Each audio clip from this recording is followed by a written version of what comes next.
Making delicious sorbet at home is way easier than you think. If that looks delicious to you, stick around, like, comment, subscribe, and I will walk you through it right now.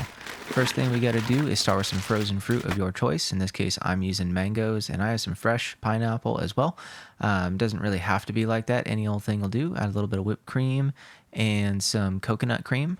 You can use the dairy versions if you'd really like, but this is the all AIP friendly version.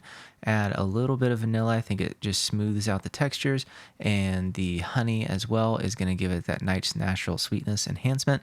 And then we've got our coconut milk right there that is going to give us a lot of that texture that's behind there. Now this blender, great Breville Blender. The link is down below, an Amazon associate.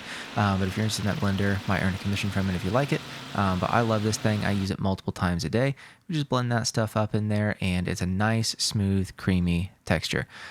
So we take it straight from the blender. This is going straight on our KitchenAid mixer. So KitchenAid, great product. And we just put on the little attachment up at the top and hook it in there. The ice cream maker does an incredible job. Again, Amazon associate.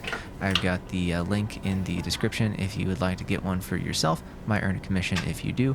But we gotta lock that handle, and then we're gonna start it on the lowest setting, and then we're gonna go ahead and just pour our mixture into it.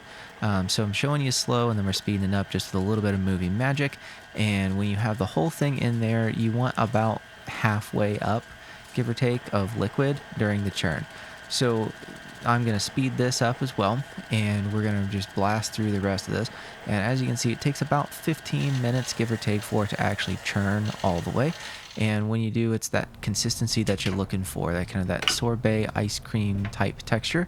And the attachment, it doesn't really stick to anything, which is pretty cool. It's one of my favorite features. Just bang off the excess right there and dump it in the sink.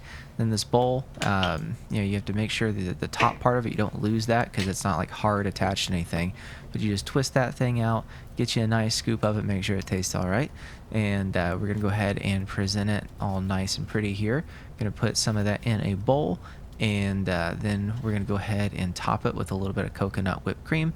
And the coconut whipped cream, I think, just accents the flavors really, really well.